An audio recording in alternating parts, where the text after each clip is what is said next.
रवि एक software engineer था जो अपनी मेहनत और ईमानदारी के कारण अच्छी नौकरी में था। उसकी शादी प्रिया से हुई थी, जो समझदार, खूबसूरत और सुलझी हुई लड़की थी। दोनों एक खुशहाल शादीशुदा जीवन बिता रहे थे।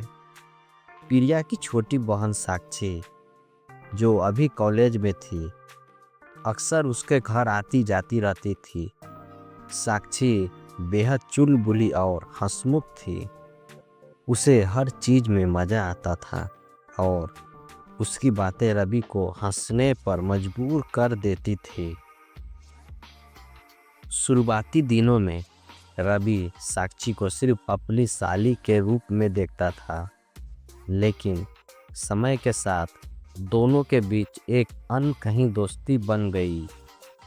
साक्षी उसे जीजू कहकर चिढ़ाती और रवि उसे पगली कहकर हंस देता। समय बीतता गया और साक्षी और रवि के बीच बातें बढ़ने लगी। जब भी प्रिया किसी काम से मायके जाती, साक्षी घर पर रहकर रवि का ख्याल रखती। वह उसे ऑफिस के लिए टिफिन तैयार करके देती। कभी कभी जब रवि लेट आता तो उसका इंतजार भी करती। एक दिन साक्षी ने रवि से कहा, जीजू, आपको कैसा लगता है जब भाभी घर पर नहीं होती? रवि हंसा। पहले तो अजीब लगता था, लेकिन अब लगता है कि अकेला नहीं हूँ। शायद तुम्हारी बातें इस खालीपन को भर देती है। साक्षी यह सुनकर मुस्कुरा दी। रवि की ये बातें उसके दिल में बसने लगी थी। रवि और साक्षी की नज़दीकियाँ अब जाहिर होने लगी थी। एक दिन जब वे एक शादी में गए थे तो डांस फ्लोर पर साक्षी ने रवि का हाथ पकड़ लिया। जीजू, आज कोई बहाना नहीं चलेगा, आपको मेरे साथ डांस करना ही होगा। रवि पहले हिचकिचाया, लेकिन साक्षी की जीत के आगे हार गया।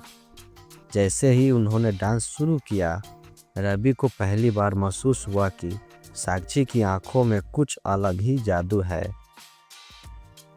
उस रात जब रवि अकेले था तो वह सोचने लगा, क्या मैं गलत सोच रहा हूँ या यह सिर्फ एक भ्रम है? उधर साक्षी भी अपने दिल की धड़कनों को संभाल नहीं पा रही थी। एक दिन बारिश हो रही थी।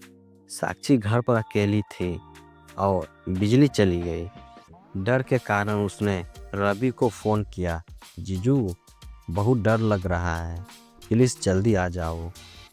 रवि ऑफिस से सीधा घर आया और देखा कि साक्षी बालकनी में भीग रही थी। पागल हो क्या? अंदर चलो, रवि ने कहा और उसे खींचकर अंदर ले गया। साक्षी कांप रही थी। रवि ने उसे एक तौलिया दिया और कहा, तुम्हें अपनी सेहत का ख्याल रखना चाहिए। साक्षी ने उसकी ओर देखा और धीरे से कहा, अगर मैं कहूँ कि कुछ एहसासों को शब्दों में कहना मुश्किल होता है तो। रवि उसकी आंखों में देखता रहा, लेकिन कुछ कह नहीं पाया। धीरे धीरे यह एहसास गहराने लगा। साक्षी को अब हर वक्त रवि की बातें याद आती, लेकिन वह जानती थी कि यह रिश्ता गलत था। उधर रवि भी खुद को समझाने की कोशिश कर रहा था। वह जानता था कि यह सिर्फ एक मोह था, लेकिन हर बार जब वह साक्षी की हंसी सुनता, उसकी मासूमियत देखता, तो उसका दिल तेज धड़कने लगता। एक दिन साक्षी ने रवि से कहा, अगर किसी को प्यार हो जाए लेकिन वह कह न सके तो क्या करना चाहिए? रवि कुछ पल चुप रहा और फिर कहा, अगर वह प्यार सही नहीं है तो उसे दिल में ही रखना चाहिए। साक्षी ने हल्के से मुस्कुराकर कहा, तो यह कहानी यही खत्म हो जाएगी? रवि ने गहरी सांस ली। नहीं, यह कहानी हमेशा के लिए हमारे दिलों में जिंदा रहेगी। साक्षी की शादी तय हो गई। जब उसे यह खबर मिली तो उसके मन में अजीब सा दर्द उठा। रवि को भी यह सुनकर झटका लगा, लेकिन वह कुछ नहीं कर सका। शादी के कुछ दिन पहले साक्षी ने रवि से मिलने की जिद की। वे दोनों एक पार्क में मिले। अगर मैं कहूँ कि मैं यह शादी नहीं करना चाहती, तो साक्षी ने गहरी सांस ली। साक्षी, कुछ प्यार मुकम्मल नहीं होते, कुछ एहसास हमें अपने तय ही रखने पड़ते हैं। साक्षी की आंखों में आंसू आ गए।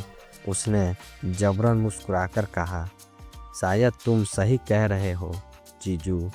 साक्षी की शादी हो गई। वह एक नई जिंदगी की ओर बढ़ गई। रवि और प्रिया भी अपनी जिंदगी में व्यस्त हो गए, लेकिन कहीं न कहीं रवि की आंखों के सामने कभी कभी बारिश में भीगती साक्षी की तस्वीर आ जाती थी।